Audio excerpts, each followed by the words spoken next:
What's up, everybody? Welcome back to the Geeks and Company and another episode of the After Show. That's right, this is the After Show for Strange New Worlds, Season 2, Episode 7. Those old scientists. That's right, those old scientists.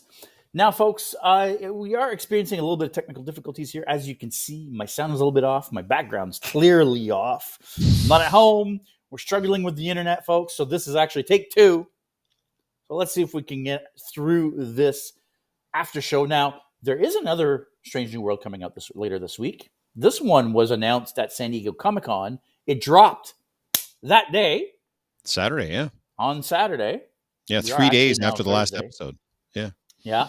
So we're getting 2 episodes this week, so make sure you keep an eye out for, this week's Strange New World. That's going to come out a little bit later. If you haven't clicked that like or subscribe button, please do. We ask you. It costs you absolutely nothing, and it really, really, really helps us out.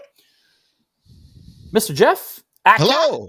Aka. Complex Cosplay. That's correct. I mean, I got to ask you how you're doing and how things are going, even though, we've been trying to record this for half an hour now. Things are really good. I think our good friend Tim, Black Captain Kirk, said it best. This isn't the golden age of Trek. This is the platinum age of Trek.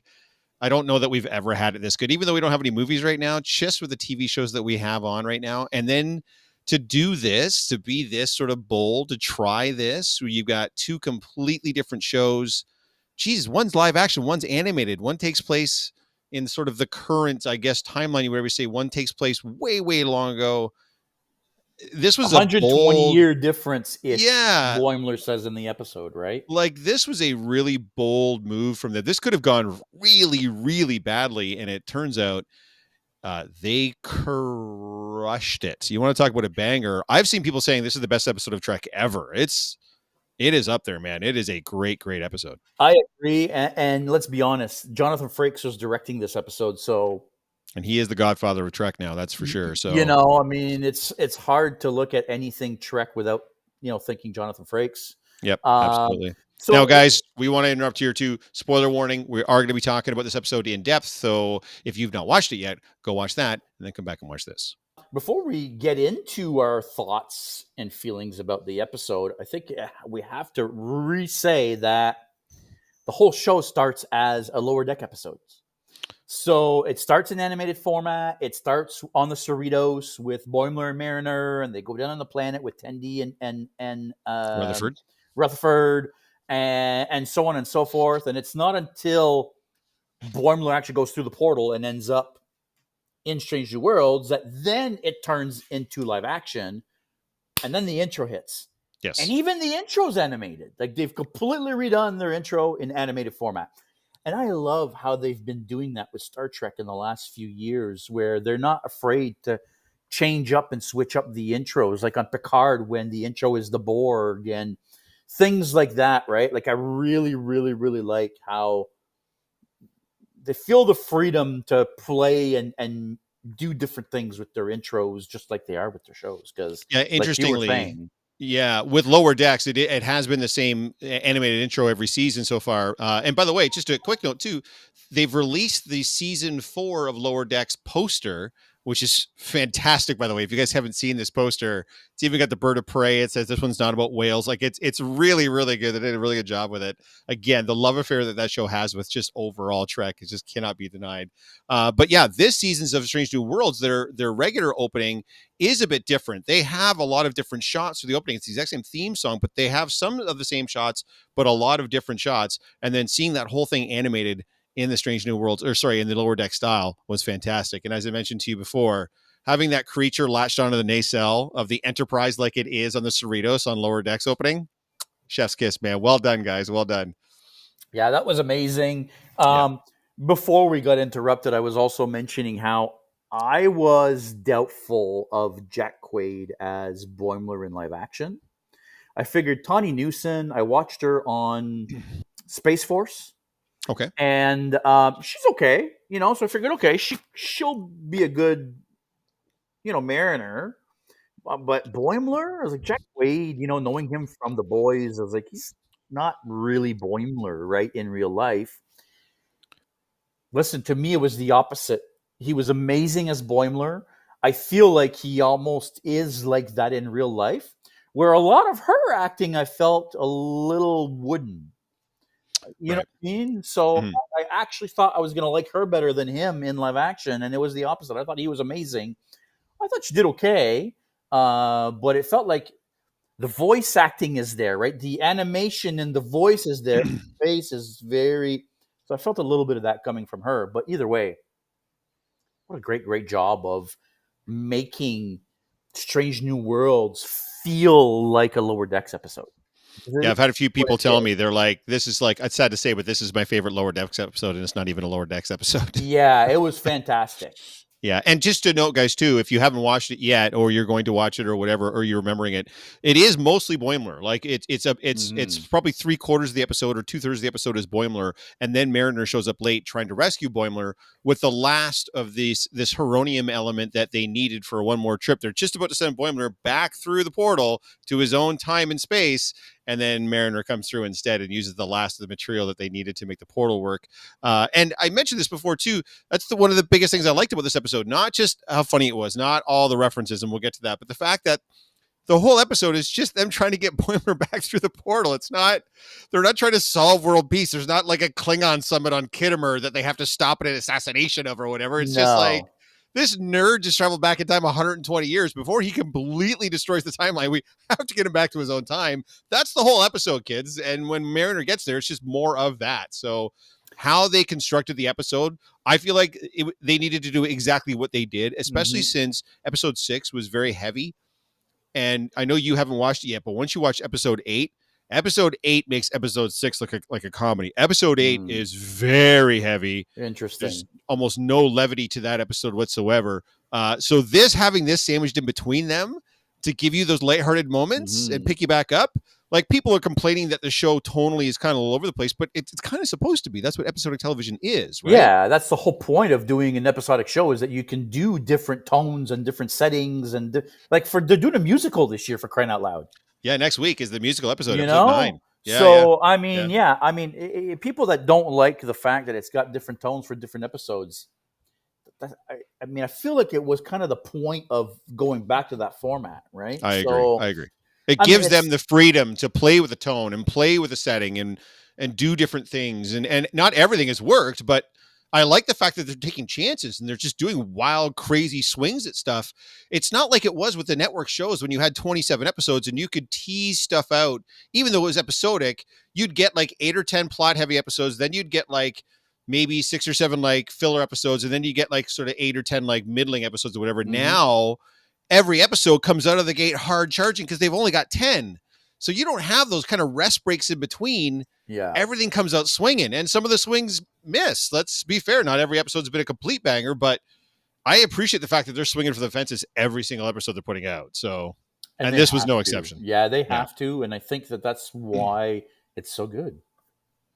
This episode, I'm telling you, man, like I said, I've had people tell me this is the best episode of Trek they've ever seen, which is I don't know if it's the bonkers. best episode of Trek I've ever seen, but man, was it good. Like, This the feels amount of like Easter egg dropped Yeah. in this episode. Yeah. If you don't watch Lower Decks, folks, make sure you go check it out, because Lower Decks is an Easter egg galore. yeah, The whole bonanza. show is based around dropping Easter eggs for other shows. Let's be Yeah. honest, right? The whole premise of that show is to take advantage of the fact that it's a Trek show. So It's a giant love letter to Star Trek over the course of the Yeah. last 60 years, right? Like, it's just what it is, or 80 years, whatever the hell, however the hell long it's been. No, it's 60 years. Yeah, but it's almost 60 years. And this episode did a lot of that. Yeah, they really did. I think we talked about it before. Like, when Jack's on the shuttle, I shouldn't say Jack, but Boimler's on the shuttle, and Mariner surprises him, and he goes, "Holy Q!" And she's like, "They haven't met him yet. Don't say that. They're still dealing with this Trelane guy or whatever." And then we talked about it before too. When he's in whoever's room it is, it must be Pike's room, and he mounts the saddle and he just swings his leg over and he goes, "Riker." Riker. Just a fantastic, like, just by the way, and apparently he improvised that too. And I guess Jonathan Frakes' wife screamed when she heard it or saw it or whatever. So it's fun how much fun they have with Trek overall. They know what they're playing with, the sandbox they're playing in, and they're not afraid to have some fun with it. And they should. Yeah. It shouldn't all be deathly serious all the time. Like I said, when you watch this week's episode, we're recording this on the 27th. man alive, like have a stiff drink with you and a cigar when you go to watch this week's episode, because it's some heavy stuff. It's one we've been waiting for. It's a very mega episode. Gives us some more detail as to his background in the Klingon War, and it's oh my god, it's so good. But it's I'm glad we have dark. another Mbega episode, because we really haven't had one since season 1.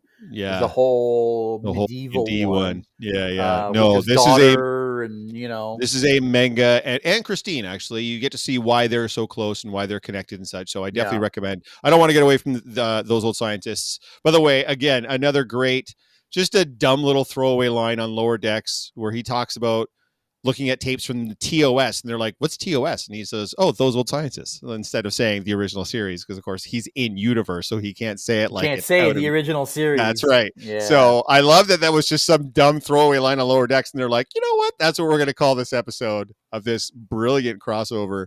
And I hope we get to see more of stuff like this. Like, I think we talked about it. So like you were saying, at the end of the episode, there is another little Easter egg where we actually get to see the whole crew of Strange New Worlds in animated format, right? Yeah. And I think you were mentioning a lot of the actors have been saying, we would love to do a full, like they did a crossover with us. Can we do a crossover with them? Like, do we have an animated episode?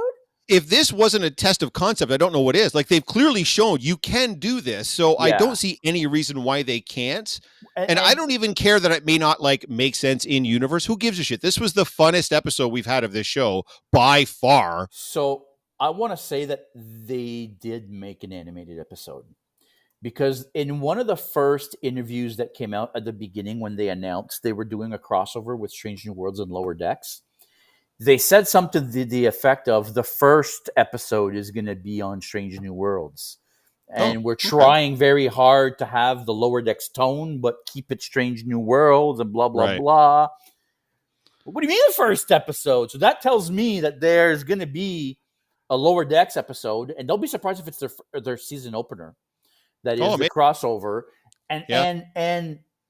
But no, it won't be. I don't think it'll be for season 4. I think they're going to want to hype that up for a longer period of time. You don't think that's maybe? I don't know, because my thought is what if Boimler does actually change the future somehow, and when he goes back with Mariner, something's different. Something's different. Yeah, I do want to point out too, by the way, of Lower Deck. Right. One of the things on this episode too that was what I absolutely love. I have to mention it before we go.